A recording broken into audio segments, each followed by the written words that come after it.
Hello students, welcome to Allen Digital. In this section, we will study about the smallest cell organelle which is described in class 11th biology NCERT on page number 136 in the section 8.5.6 that is ribosomes. Ribosomes के बारे में शुरुआत में NCERT ने लिखा है कि they were first observed under the electron microscope as dense particles by George Palade in the year 1953. तो यहां से हमको दो इंपॉर्टेंट बातें याद रखनी है. Number one, name of the scientist that is George pallid. Number two, type of the microscope that is electron microscope. बात यह है कि जो राइबोसोम्स है ये बहुत ज्यादा स्मॉल है. स्मॉलेस्ट तो है पर एग्जैक्टली कितने स्मॉल है. अगर मैं 70s टाइप के राइबोसोम्स की बात करूं तो there size is approximately 15 by 20 nanometres.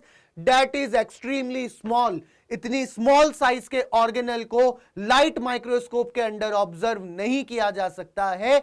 यानी कि एग्जाम में अगर ये स्टेटमेंट आए और यहां इलेक्ट्रॉन माइक्रोस्कोप की जगह लाइट माइक्रोस्कोप लिख दिया जाए, then this statement will be absolutely incorrect. Composition of ribosome अगर हम डिस्कस करें तो we know it very well that they are composed of nucleic acid and protein. याद रखने की चीज है कि ये न्यूक्लिक एसिड डीएनए नहीं है, आरएनए है.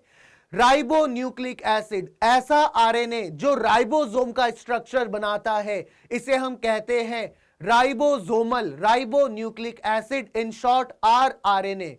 और साथ में क्या है, प्रोटीन्स है. In other words we can say that ribosomes are dense particles composed of ribonucleoproteins. Junior classes से ही राइबोसोम के बारे में हमें पता है that they are membraneless cell organelles, that means they are not surrounded by any membrane. और हमें यह भी पता है कि सभी सेल्स के पास राइबोसोम होते हैं.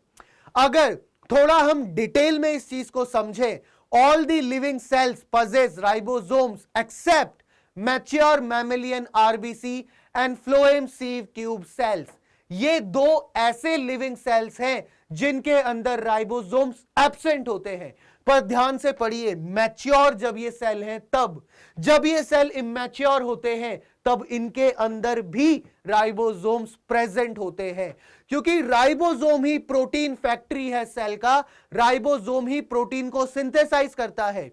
अगर शुरुआत से ही इनमें राइबोसोम नहीं होते तो प्रोटीन का सिंथेसिस नहीं होता, सेल ग्रो ही नहीं करता, ना ही सेल कभी मैच्योर हो पाता. हर सेल के अंदर कभी ना कभी तो राइबोसोम होता है. मैच्योर स्टेज में नहीं है तो इमैच्योर स्टेज में होता है. सभी जो ऑर्गेनिजम्स हैं, चाहे प्रोकैरियोट्स हो चाहे वो यूकैरियोट्स हो, चाहे फंजाई हो, एल्गी हो, प्लांट हो, एनिमल हो, सभी के अंदर राइबोसोम्स प्रेजेंट होते हैं. That is why ribosomes are the universal cell organelle. Moreover, they are the smallest cell organelle, but most important thing, they are the protein factory of the cell.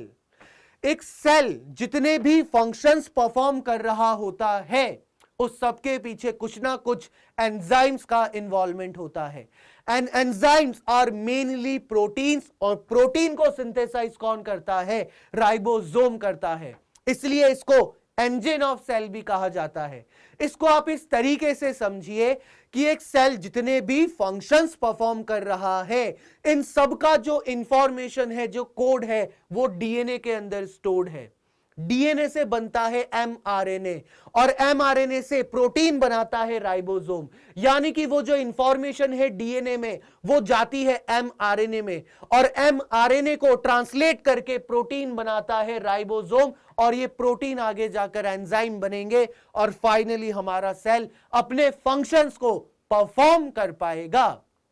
जो ribosomes होते हैं ये two types के होते हैं, हमको पता है, 70s and 80s. 70s ribosomes जो कि प्रोकैरियोटिक राइबोसोम्स हैं, इनके बारे में डिस्कशन सेक्शन 8.4.2 के अंदर ही हो जाता है. पेज नंबर 128 पर ही एनसीईआरटी ने बता रखा है कि जो 70s राइबोसोम है उसका साइज है अप्रोक्सीमेटली 15 by 20 नैनोमीटर्स, और वहां पर शुरुआत में ये लिखा है कि in prokaryotes ribosomes are also associated with the plasma membrane.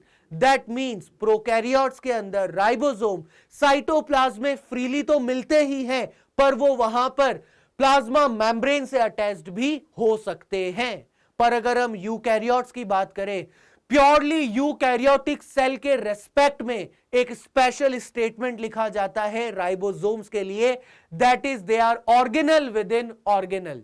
ये एक ऐसा ऑर्गेनल है जो यूकैरियोटिक सेल के अंदर किसी और ऑर्गेनल के अंदर भी मिलता है। कौन सी है वो ऑर्गेनल्स जिनके अंदर राइबोसोम मिलता है? तो याद आना चाहिए आपको, endosymbionts of the cell, semi autonomous cell organelles, mitochondria and plastids. इन दोनों के अंदर क्या होता है? राइबोसोम। कौन सा? प्रोकैरियोटिक राइबोसोम, 70S टाइप का राइबोसोम यहां पर होता है। आप समझ पा रहे हो, एक यूकैरियोटिक सेल है, इसके अंदर एक सेल ऑर्गेनल है। कौन सी? या तो माइटोकॉन्ड्रिया की हम बात करेंगे या फिर हम प्लास्टिड्स की बात करेंगे। और इन सेल ऑर्गेनल्स के अंदर क्या मिल रहा है? 70S टाइप का ribosome. That is why the statement organelle within organelle. तो हमको यह भी समझ आता है कि यूकैरियोटिक सेल के अंदर दोनों टाइप का राइबोसोम देखने को मिलता है। प्रोकैरियोटिक राइबोसोम यानी कि 70S टाइप का राइबोसोम कहां पर मिलेगा? माइटोकॉन्ड्रिया और प्लास्टिड्स के अंदर। और 80S टाइप का जो राइबोसोम है वो मिलता है फ्री फॉर्म में साइटोप्लाज्म में, और सरफेस पर बाउंड होता है। किसकी सरफेस पर? किसकी सरफेस पर अटैच्ड होता है? Endoplasmic reticulum. याद आ रहा है? ऐसा एंडोप्लाज्मिक रेटिकुलम जिसकी सरफेस पर राइबोसोम्स अटैच होते हैं, उसी को तो हम रफ एंडोप्लाज्मिक रेटिकुलम कहते हैं। और RER का इन्वॉल्वमेंट होता है प्रोटीन के सिंथेसिस के अंदर। पर एक और इंपॉर्टेंट लोकेशन है 80S राइबोसोम्स की, जो NCERT ने बताई तो है, पर कहां पर? पेज नंबर 138 पर सेक्शन 8.5.10 न्यूक्लियस के अंदर बताया है कि जो राइबोसोम्स हैं वो आउटर न्यूक्लियर मेम्ब्रेन से भी अटैच्ड होते हैं। आप समझिए इस चीज को कि जो न्यूक्लियस है, इसका जो ये एनवलप है, ये जो कवरिंग है, ये दो मेम्ब्रेन्स की बनी है, inner nuclear membrane and outer nuclear membrane. Outer nuclear membrane का जो आउटर साइड है, जो आउटर सरफेस है टुवर्ड्स द साइटोप्लाज्म, इस पर अटैच्ड होते हैं कौन? राइबोसोम्स 80S टाइप के। तो काफी इंपॉर्टेंट ये लाइन है, इसको आप जरूर से याद रखिएगा। हम अगर स्ट्रक्चर ऑफ राइबोसोम की बात करें तो जैसा कि प्रोकैरियोट्स के अंदर दो सब यूनिट्स होती हैं, लार्जर सब यूनिट एंड स्मॉलर सब यूनिट, सिमिलरली यूकैरियोटिक राइबोसोम में भी दो सब यूनिट्स होती हैं। यहां पर जो लार्जर सब यूनिट है वो है 60S और जो स्मॉलर सब यूनिट है वो है 40S सब यूनिट। यूकैरियोट के अंदर 60 एंड 40 है, याद रखना, प्रोकैरियोट से कंफ्यूज नहीं होना। प्रोकैरियोटिक राइबोसोम जो है यानी कि 70S टाइप का राइबोसोम जो है, वहां लार्जर यूनिट होती है 50S और स्मॉलर यूनिट होती है 30S। फिलहाल हम बात कर रहे हैं किसकी? यूकैरियोटिक राइबोसोम की। तो फिर यहां पर जो आरएनए का कंटेंट होगा वो भी तो वेरी करेगा। यहां पर लार्जर सब यूनिट में 3 आरएनए के मॉलिक्यूल्स मिलते हैं। One is 5S rRNA, another is 5.8S rRNA, and the third one and the most special one 28S rRNA। ये स्पेशल क्यों है? क्योंकि इसके पास एंजाइमेटिक एक्टिविटी होती है, ये एंजाइम की तरह काम कर सकता है। याद है ना, most enzymes are proteins, most यानी कि फ्यू आर नॉट प्रोटीन्स। वो प्रोटीन नहीं है तो वो क्या है? वो आरएनए है। ऐसे आरएनए जो एंजाइमेटिक एक्टिविटी रखते हैं, they are known as ribozymes. And 28S rRNA is a type of ribozyme. Ribozyme के बारे में आप डिटेल में पढ़ोगे 12th क्लास के अंदर, चैप्टर होगा मॉलिक्यूलर बेसिस ऑफ इनहेरिटेंस। फिलहाल हम राइबोसोम को कंटिन्यू करते हैं। जो स्मॉलर सब यूनिट है 40S सब यूनिट जो है, किसकी है? ये यूकैरियोटिक राइबोसोम की स्मॉलर सब यूनिट। यहां पर एक मॉलिक्यूल जो है rRNA का, वो है 18S rRNA। तो बेटा ये तो बात हो गई है दो सब यूनिट्स की। अभी ये राइबोसोम नहीं है, जब ये दोनों सब यूनिट्स ज्वाइन हो जाएंगी, एज अ सिंगल यूनिट काम करेंगी, then it will be known as ribosome. और इन दोनों यूनिट्स के अटैचमेंट के लिए, इनकी ज्वाइनिंग के लिए मैग्नीशियम आयंस का रोल होता है। मिनिमम 0.001 मोल कंसंट्रेशन चाहिए होता है मैग्नीशियम आयंस का, ताकि क्या हो सके, ये दोनों सब यूनिट जुड़ सके और राइबोसोम का फॉर्मेशन हो सके। 60 + 40 यहां क्या होता है, 80 होता है, 100 नहीं होता है। क्यों नहीं होता है? क्योंकि जो S है ये डायरेक्ट मेजर नहीं होता है डेंसिटी या फिर साइज का, ये इनडायरेक्ट मेजर होता है। ये क्या है? S का फुल फॉर्म क्या है? Svedberg unit. ये सेडिमेंटेशन कॉफिशिएंट होता है, इनडायरेक्ट मेजर होता है डेंसिटी एंड साइज का। अब ये जो राइबोसोम है बेटा, ये प्रोटीन का सिंथेसिस कर सकता है, पर यूजुअली क्या होता है, एक मैसेंजर आरएनए से बहुत सारे राइबोसोम्स अटैच हो जाते हैं और सब मिलकर एक एक कॉपी बनाते हैं उस प्रोटीन की, जिसका कोड किसके पास है? एमआरएनए के पास है। तो ये जो स्ट्रक्चर है, बहुत सारे राइबोसोम्स यानी कि several ribosomes attached to a single mRNA. This complete attached structure is known as polyribosome और polysome और ergosome.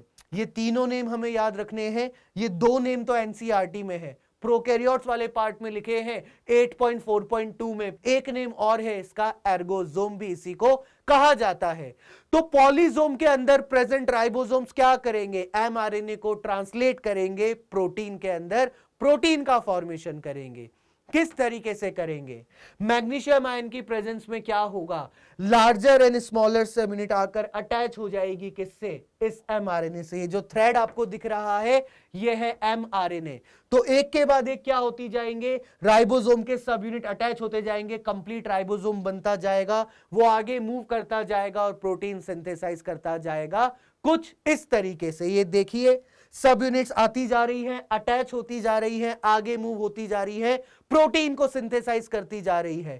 थोड़ा जूम करके हम इसको देखें तो आपको क्लियरली दिखाई देगा, जो लार्जर सब यूनिट है उससे प्रोटीन बनकर रिलीज हो गया है।